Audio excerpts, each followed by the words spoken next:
నమస్తే, నేను మీ కుప్ప పద్మిని. ఇన్నాళ్ళు మీ సపోర్ట్ ని నాకు అందిస్తూ, మీ ప్రేమని నాకు అందిస్తున్న ప్రతి ఒక్కరికి కృతజ్ఞతలు. ఇప్పుడు చూడబోతున్న ఈ వీడియో కూడా ఖచ్చితంగా మీకు ఉపయోగపడుతుంది. లైక్, షేర్ అండ్ సబ్స్క్రైబ్ చేసి మీ ఇష్టాన్ని అలాగే మీ సపోర్ట్ ని నాకు అందించండి. అలాగే ఈ వీడియో పట్ల మీ అభిప్రాయాన్ని కమెంట్ సెక్షన్ లో కమెంట్ చేసి నాకు తెలియజేయండి. నమస్తే. సూర్యోస్మి. నేను మీ విక్రమాదిత్య. ఆరోగ్యమే మహాభాగ్యం, ఆరోగ్యం భాస్కరాధీనం. ఆదివారం మద్యం, మాంసం, మైదనం వద్దు, ఆరోగ్యం ఐశ్వర్యం వద్దు. మీరు ఆచరించండి, 10 మందిని ఆచరింపచేయండి. ఆచరించండి, ఆరోగ్యవంతులుగా ఉండండి. ఆచరించండి, ఐశ్వర్యవంతులు కండి. ఆచరించండి, ఆనందంగా జీవించండి. సూర్యోస్మి. జ్యోతిష్య శాస్త్రం ఒక అద్భుతం. వేదాంగమైన జ్యోతిష్య శాస్త్రం అనేటువంటిది మానవ జీవన గమనానికి ఒక వరం. జ్యోతిష్య శాస్త్రం నీ జీవితంలో వెలుగునింపే ఒక భాష. ఆ భాష నీకు అర్థమైతే ప్రకృతి నీతో మాట్లాడుతుంది. అస్ట్రాలజీ నేర్చుకోవాలి అనుకునే వారికి అద్భుత అవకాశం. మురళీధర శర్మ గారి అస్ట్రాలజీ క్లాసెస్ అతి త్వరలో మొదలు కాబోతున్నాయి. 100% జాబ్ గ్యారంటీ. వివరాల కొరకు సంప్రదించండి. నమస్తే, వెల్కమ్ టు అవర్ ఛానల్. నేను పద్మిని. ప్రస్తుతంతో పాటు ప్రముఖ ఆధ్యాత్మికవేత్త, సూర్య ఉపాసకులు, sun spiritual society founder Vikramaditya garu ఉన్నారు. మాట్లాడదాం. సార్ నమస్తే. సార్ సూర్యోస్మి తల్లి. సార్ ముందుగా మీకు శ్రీకృష్ణ జన్మాష్టమి శుభాకాంక్షలు. సార్ మీకు కూడా కృష్ణాష్టమి, శ్రీకృష్ణ జన్మాష్టమి శుభాకాంక్షలు. కృష్ణుడి యొక్క ప్రేమ, చల్లని చూపు మీ మీద పరిపూర్ణంగా ఉండాలని, ఆ వేణుగానం మీ చెవులలో మారుమోగాలని, శ్రావ్యంగా సంతోషంగా ఉండాలని మనస్ఫూర్తిగా కోరుకుంటున్నాను. Thank you so very much. శ్రీకృష్ణుడు అంటేనే స్మైల్. అసలు ఇంకా అది ఇది వద్దు, ఫస్ట్ వర్డ్ వేణుగానం, ఆ శ్రావ్యమైనటువంటి సంగీతాన్ని వింటూ ఉంటే ఆబాల గోపాలం సైతం రారాల్సిందే. అంతే. సో శ్రీకృష్ణుడి గురించి తెలుసు, ఎలా ఆయన్ని పూజించుకోవాలో, ఏం చేయాలో అందరికీ తెలిసినటువంటి విషయమే. అయితే ఈసారి శ్రీకృష్ణాష్టమి సోమవారం వస్తోంది. ఎటువంటి కన్ఫ్యూజన్స్ లేవు, ఈ రోజు చేసుకోవాలో ఆ రోజు చేసుకోవాలన్న కన్ఫ్యూజన్స్ లేవు. ఒకే రోజు వస్తుంది కాబట్టి హ్యాపీగా శ్రీకృష్ణాష్టమి. అండ్ నిశీధ కాలంలోనే చాలా మంది చేస్తూ ఉంటారు, ఎందుకంటే స్వామి ఆ సమయంలోనే జననం తీసుకున్నారు. అటు శివయ్య అలాగే తీసుకున్నాడు, ఇటు కన్నయ్య అలాగే తీసుకున్నారు. ఇద్దరికి అభేదం అని చెప్పడానికి ఇది ఒక నిదర్శనం. పాపం కళ్ళు తెరవని వాళ్ళే ఇంకా వీడియోలో ఏదేదో మాట్లాడుతున్నారు. సరే, ఎనీవేస్ చెప్పండి సార్, కృష్ణ ఆరాధన ఎలా చేయమంటారు? ఎలా మనల్ని మనం ప్రేమించేస్తాం, సరే ఆయన మనల్ని ప్రేమించాలి, ఏం చేయాలి? అదే, అంటే ఆయన మనల్ని ప్రేమిస్తాడు, మనం ఆయన్ని ప్రేమించాలి. అంటే ఏదైనా సరే ఇచ్చి పుచ్చుకోవటం అనేది చాలా ఇంపార్టెంట్. ఆయన నేర్పింది కూడా అంతా ఇవ్వటం గురించే నేర్పించాడు ఆయన. అంటే అందులోనూ మళ్ళీ ఆయన ఇప్పుడు దొంగతనాలు చేశాడు అంటారు. ఏం దొంగతనాలు చేశాడు ఆయన? ఏం కర్మ ఆయనకి. అంటే వెన్న లాంటి మనసును దొంగతనం చేశాడు ఆయన నవ్వుతో. అంటే అది సింబాలిజం అమ్మా. ఇప్పుడు దొంగతనం చేయడానికి చాలా రకాలు ఉంటాయి కదా, అవన్నీ ఏం కాదు. ఆయన అంటే ఉట్టిలో ఎక్కడో దాచిపెట్టినటువంటి పైన ఉన్నటువంటి దాన్ని మనం ఎలా వర్ణించాలి? అందుకని వెన్నతో దాన్ని సమ్మిళితం చేసి వెన్నను దొంగిలించాడు. అంటే మన వెన్న మనసు, వెన్న లాంటి మనసు కరిగిపోద్దండి, నాకు జాలి ఎక్కువ అంటుంటాం కదా. అసలు ఎంత అదృష్టవంతులు అప్పటి వాళ్ళు నిజంగా. అంటే ఇప్పుడు మనం పటానికో దేనికో పెడుతున్నాం, ఆ కాలంలో స్వామి స్వయంగా వెళ్ళిపోయాడు, నైవేద్యం పెట్టకుండానే స్వామి స్వీకరించేశాడు. ఏం అదృష్టవంతులు. అంటే మనం కూడా అంతటి అదృష్టవంతులం కావాలి. అంటే నివేదనలు ఏమి చేసామన్నది కాదు, మనసుని నివేదనగా చేద్దాం. అంటే కృష్ణతత్వం అంతా కూడా అదే చెప్తూ ఉంటుంది. అలాగే మనకి అంటే తిథుల్లో అష్టమి తిథి మంచిది కాదు, అష్టమనములు కష్ట దినాలు అని అంటారు. కానీ మరి అలాంటప్పుడు ఎందుకు పుట్టాడు అంటే ఆ కష్టం యొక్క ఫ్లేవర్ని ఆయన అనుభవిస్తూ 10 మందికి ఆనందాన్ని, సంతోషాన్ని, కష్టాల్లో ఉన్న వాళ్ళని గోవర్ధనగిరి అంటే పెద్ద బరువు బాధ్యతలను తీసుకుని చిటికిన వేలు మీద, అంటే తృణప్రాయం, కష్టాలు అనేవి శాశ్వతం కాదు, ఇవి చిటికిన వేలుతో పోతాయి. గోరు గొడ్డలతో మనం మాట్లాడుతుంటాం, ఆయన చిటికిన వేలను చూపించాడు. కష్టాలు అనేవి మీకు గోవర్ధనగిరిలా బరువుగా ఉన్న లేపాలనుకుంటే చిటికిన వేలుతో లేపేయచ్చు అని సింబాలిజంగా చూపించారు. అంటే ప్రతిదాన్ని కూడా మనం అలా చూడాలి. అష్టము అనేది చీకట్లు, డార్క్నెస్ ని చూపిస్తూ ఉంటుంది. అందుకని ఆయన నల్లన ఏమో. మరి తీసుకున్న నక్షత్రం ఏంటి? రోహిణి. రోహిణి నక్షత్రం, ప్రకాశవంతమైనటువంటి నక్షత్రం. మరి అది వృషభ రాశిలో ఉంటుంది. మరి అంటే దీని అర్థం ఏంటి? ఆయన తిథులతో పోల్చుకుంటే అష్టమ స్థానం మంచిది కాదు. అది నేనే, ఇది నేనే, చీకటి నేనే, వెలుగు నేనే, చీకట్లోను వెలుగులోను రెండింటిలోను నేనున్నాను, నేను నీకు తోడుంటాను. ఆ నామాన్ని ఉచ్చరించడు చాలా అద్భుతమైనటువంటి సాంగ్ అమ్మ. ఆవిడంత అద్భుతంగా శ్రీకృష్ణుడే పాడించాడేమో. కృష్ణ జనార్దన, హరే కృష్ణ జనార్దన అని చాలా అద్భుతమైనటువంటి పాట. అంటే మీకు ఫ్లూట్ మ్యూజిక్స్, మీరు శ్రీకృష్ణ ఫ్లూట్ మ్యూజిక్స్ అని కొట్టిన, ఇంకా ఫ్లూట్ అంటేనే వేణు అంటేనే ఆయన, అందులోంచి వచ్చే నాదం అంతా కూడా ప్రేమమయం, అందులో డౌట్ లేదు. అంటే ఇక్కడ మనకి ఈ శ్రావణ మాసం అంతా కూడా సింహరాశి, మనం పంచమం, ప్రేమతత్వం, విద్య, ఇవన్నీ కూడా దాంట్లో మిళితమై ఉన్నాయి. అంటే ఈ శ్రావణ మాసంలో రవి సంచారం సింహరాశిలో ఉన్నప్పుడే మనకి కృష్ణాష్టమి రావటం ఏంటి, కృష్ణుడి పండగ రావటం ఏంటి, ఇక్కడ సూర్యుడు ప్రేమమయుడు. ఇదంతా కూడా వాంగ్మయం అంతా కూడా కృష్ణ పరమాత్మ కూడా అదే చెప్తూ ఉన్నాడు, సూర్యుని గురించి ప్రస్తావిస్తూ ఉన్నాడు. మనకి సాంబుడు శ్రీకృష్ణ పరమాత్మ చర్మరోగంతో బాధపడుతూ ఉంటే ఆయన చెప్తాడు, నువ్వు కోనార్క్లో ఉన్నటువంటి సూర్య దేవాలయానికి వెళ్ళి స్వామిని ప్రసన్నం చేసుకుంటే చర్మరోగం, అంటే చర్మరోగం తగ్గుతుంది ఆయన ఈ రకంగా చెప్పాడు మనకి. మరి ఆయన తగ్గించవచ్చు కదా, ఆయనే భగవంతుడు కదా. అంటే మానవ రూపంలో జన్మ తీసుకున్నారు కాబట్టి మనకి వివరంగా అర్థమయ్యే విధంగా చెప్పడం, లేదా ఆయనకి నీలాపనిందలేంటి, అదే కదా. ఆయనకి అంతమందిని పెళ్లి చేసుకున్నాడనే ఆ మాట ఏమిటి అసలు, ఆయనకి ఎందుకు ఉంటాయి అంటే ఇవన్నీ ఆంతర్యాలు మనం తరచి లోపలికి వెళ్ళి చూడగలిగితే, ఆ దృష్టితో చూడగలిగితే అద్భుతాలుగా ఉంటాయి. లేదు చూడాలనుకుంటే వంకలు పెట్టుకోవడానికి, మనల్ని మనం అదే అవతల వాడిని కించపరచడానికి ఉపయోగపడుతూ ఉంటాయి. ఎంత కూడా ప్రేమతత్వం. అంటే ఇక్కడ మనం ఈ కృష్ణాష్టమిని జరుపుకోవడానికి విశేషంగా మనలో ఏదైతే లోపం ఉందమ్మా, మీరు ఆర్థికంగా బాగాలేదు, మీరు వృత్తిపరంగా ఎదగలేకపోతున్నారు, మీరు ఏమి చెప్పినా దీని అన్నింటికీ రీజన్ ఏంటంటే పంచమం ప్రేమస్థానం, ప్రేమలో లోటు వచ్చింది, అందుకని కోపం వచ్చింది.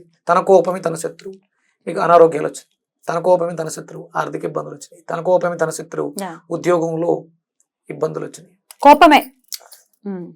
ఇక్కడ మనకి ఈ శ్రావణ మాసంలో మనం అంటే ఇది చేసినా అంటే ఇది కేవలం శ్రావణ మాసంలో కృష్ణాష్టమిని జరుపుకుంటే ప్రేమ వచ్చేస్తుంది కాదు. మీరు ప్రేమను అనుసరించాలి. కృష్ణుడిని మనం ఆరాధిస్తున్నాం, సాధన చేస్తున్నాం అంటే ఆయన అందుకునే మనకి ఆయన జన్మ తీసుకుంది కూడా నక్షత్రం ఏంటి, రోహిణి. రోహిణి నక్షత్రాధిపతి చంద్రుడు. అంటే చంద్రుడు అంటే మనస్కారకుడు. ప్రశాంతంగా ఉండడం ద్వారా, సాధన చేయడం ద్వారా, ప్రేమని కురిపించడం ద్వారా, వెన్నెల వర్షం అంటారు కదా, ఆ చల్లదానాన్ని కురిపించడం ద్వారా మనం అన్ని సాధించగలుగుతాం. ప్రేమతో సాధించలేదంటూ ఏది ఉండదమ్మా. అని మనం ప్రేమించడం ద్వారా, ప్రేమను పంచడం ద్వారా ప్రతిదాన్ని పొందొచ్చు. పూజలు చేసేస్తాం, పూజ చేసేస్తే సరిపోతుంది. మీకు నేను చెప్పాను, లక్ష్మీదేవి అనుగ్రహం కావాలంటే విష్ణుమూర్తిని ప్రసన్నం చేసుకోవాలి. విష్ణుమూర్తి అంటే హృదయం, ప్రేమ, ఆ కమలాన్ని వికసింప చేయాలి. ఇప్పుడు మనం ఏం చేద్దాం, పూజలు చేద్దాం, సాధన చేద్దాం. సాధన చేద్దాం. కృష్ణాష్టమి రోజు ఇవ్వడం నేర్పుదాం. ఏదైతే మనకి లోటు ఉందో దాన్ని మనం పొందాలి కదా, అందుకని దాన్ని ఇచ్చేద్దాం. ఇస్తే వస్తుంది. ఎలా ఇమ్మంటారు, నేను చేయిస్తాను. శుభ్రంగా వీలైతే పొట్లకాయలు దొరికితే పొట్లకాయలు జ్యూస్ చేసుకోండి. పొట్లకాయ జ్యూస్ని స్వామికి నివేదన చేయండి. కొంచెం తేనె వేసి, లేదంటే మిరియాల పొడి, ఇవన్నీ వేసి స్వామికి నివేదన చేయండి. సాయంత్రం వీలైతే వెండి గ్లాసులో ఒకవేళ పొట్లకాయ దొరకలేదు ఏం చేయాలి, పాలన పట్టికి బెల్లం వేసి నివేదన, కొంచెం ఫ్లేవర్ బాగుండడం కోసం ఇలాచి పొడిని కలిపి స్వామికి నివేదన చేసి అక్కడ మనం ఎదురుగుండా వాటిలో ఉంచుకొని మనం ఆ చంద్రుడిని చూస్తూ, చంద్రకళని ఆస్వాదిస్తూ, ఆ చల్లని వెన్నెలను ఆస్వాదిస్తూ ప్రేమని భూమి మీదకి ప్రసరింపచేద్దాం. మన ఎదురుగుండా ఉన్నటువంటి వాళ్ళందరికీ, ఎవరెవరైతే విపరీతమైనటువంటి కోపము, ఈర్ష్య, ద్వేషాలతో రగిలిపోతున్నారో వాళ్ళందరి జీవితాల్లోనూ ఆ చల్లని ప్రశాంతత, చంద్రుడి యొక్క ప్రశాంతత రావాలని బ్లెస్ చేద్దాం. ఏదైతే ఇచ్చామో అదే తిరిగి వస్తుంది డెఫినెట్లీ. ఆ పాలని మెడిటేషన్ అయిపోయిన తర్వాత, ధ్యానం అయిపోయిన తర్వాత స్వీకరించడం. మన ఎదురుగుండా అంటే ఒక దీపాన్ని వెలిగించి, ఆవునేతితో వెలిగించినటువంటి దీపాన్ని పెట్టుకుని, అదే అక్కడే శ్రీకృష్ణ పరమాత్మ జ్యోతి రూపంలో భగవద్గీత, వీలైతే ఎదురుగుండా భగవద్గీతను పెట్టుకుని దానికి ఒక దీపాన్ని వెలిగించి, ఆ దీపాన్ని చూస్తూ, దీపం మన ఎదురుగుండా పెట్టుకుని దీపాన్ని చూస్తూ బ్లెస్ చేద్దాం. శ్రీకృష్ణ పరమాత్మ యొక్క పూర్తి శక్తి ఎక్కడుంది, భగవద్గీతలో ఉంది కదా. గీతను మనం ఎదురుగుండా ఉంచుకోవడం ద్వారా, మనం బ్లెస్ చేయడం ద్వారా ఈ ప్రేమను పంచి పెడదాం, ప్రేమను తిరిగి పొందుతాం. తప్పకుండా మీ ప్లేస్ లో మన వాళ్ళందరూ ఉన్నారు. రైట్, ఒకసారి వినిపిస్తారు. సో డైరెక్ట్ గా ఇప్పుడు లైవ్ లో చేస్తారు కాబట్టి మీరు ఆ సమయంలో చక్కగా, ఎలాగో పూజ అన్ని అయిపోతాయి చక్కగా కదా, ఈవినింగ్ టైంలో, సూర్యాస్తమయం సమయంలో తర్వాత, అంతేనా, సూర్యాస్తమయం తర్వాత. Okay, right. సో చెప్తూ ఉంటారు, కళ్ళు మూసుకుని మీరు ఏదైతే బ్లెస్ చేయాలి అనుకుంటున్నారో నా ప్లేస్ లో ఉన్నట్టుగా ఊహించుకుని డెఫినెట్ గా బ్లెస్ చేయొచ్చు ఎంటైర్ ఎర్త్ ని. Right sir. అలాగే సువాసనలు అంటే మల్లెపూలు కానీ లేకపోతే జాజులు కానీ Hmm. సువాసన భరితం మరువము ఇలాంటివి ఉంటాయి కదా, Hmm. అది మనం అక్కడ భగవద్గీత మీద Hmm. భగవద్గీత కొంత మీద వేసి. ఉంచి ఆ Hmm. సువాసన Hmm. వీలైతే ఏదో మంచి ఫ్రాగ్రెన్స్ అగరబత్తిని వెలిగించుకోవడం. Hmm. అంటే మనం ఈ రణగొణ ధ్వనుల మధ్య బయట వాతావరణం ఏం బాగాలేదు కాబట్టి మనం డిస్టర్బ్ అవ్వకుండా ఉండడం కోసం, Right. మనసు ఆహ్లాదకరంగా ఉండడం కోసం. Right sir. Ready. చేస్తారా సార్? రెడీ. Hmm. చేతులు హృదయం దగ్గర నమస్కరిస్తూ శ్వాసను గమనించండి. నిదానంగా నెమ్మదిగా శ్వాసను తీసుకోండి. బంధించండి, నెమ్మదిగా విడిచిపెట్టండి. చిరునవ్వుతో మళ్ళీ శ్వాసను నిదానంగా నెమ్మదిగా లోపలికి తీసుకోండి. లోపలికి వెళ్ళినటువంటి శ్వాస మనలో ఉన్నటువంటి కోపాన్ని, ద్వేషాన్ని, మానసికంగా చంచలంగా ఉన్నటువంటి మనసులో ఉన్నటువంటి నెగిటివ్ ఎనర్జీని పూర్తిగా పట్టుకొని విడిచిపెట్టడం ద్వారా నెమ్మదిగా విడిచిపెట్టండి. బయటకు వెళ్ళిపోతుంది. మళ్ళీ శ్వాసను పీల్చండి.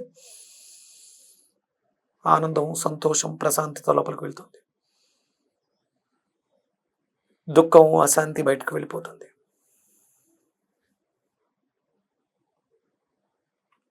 పరమాత్మునికి, దివ్య మాతాపితరులకు, ఆధ్యాత్మిక గురువులకు, ఆధ్యాత్మిక గురువులందరికీ, శ్రీకృష్ణ పరమాత్మకు, మీ దివ్య మార్గదర్శకత్వానికి, మీ దివ్య సహాయ రక్షణకు పరిపూర్ణ విశ్వాసంతో కృతజ్ఞతలు. మీరందించిన మానవ సంబంధాల మెరుగుదల చికిత్సకు పరిపూర్ణ విశ్వాసంతో, ప్రేమతో కృతజ్ఞతలు, కృతజ్ఞతలు, కృతజ్ఞతలు. చేతులను హృదయం దగ్గర ఆశీర్వదిస్తూ హృదయానికి అటు ఇటు ఉంచి మీ ఎదురుగా భూమి చిన్న బంతిలా ఉందని భావన చేయండి. మీ హృదయంలోంచి ప్రేమ, ఆనందం, సంతోషం భూమి మీదకు ప్రసరిస్తున్నట్లుగా భావన చేయండి. మీ చేతులలోంచి ప్రేమకు ప్రతీకమైనటువంటి లేత గులాబీ రంగు కాంతి భూమి మీదకు ప్రసరిస్తున్నట్లుగా భావన చేయండి. ఎక్కడైతే ద్వేషం ఉందో అక్కడ సఖ్యతను, ఐకమత్యాన్ని చవి చూడండి. ఎక్కడైతే చీకటి ఉందో అక్కడ వెన్నెల కాంతిని చవి చూడండి. ఎక్కడైతే దుఃఖం ఉందో అక్కడ సంతోషాన్ని ఆస్వాదించండి. శ్వాసను గాఢంగా నెమ్మదిగా తీసుకొని నిదానంగా నెమ్మదిగా విడిచిపెట్టండి. భూమి మొత్తం ప్రేమమయమై నిండిపోతుంది. అన్నదమ్ముల మధ్య సఖ్యత నెలకొంటుంది. తండ్రి కొడుకుల మధ్య సఖ్యత నెలకొంటుంది. భార్యాభర్తల మధ్య సఖ్యత నెలకొంటుంది.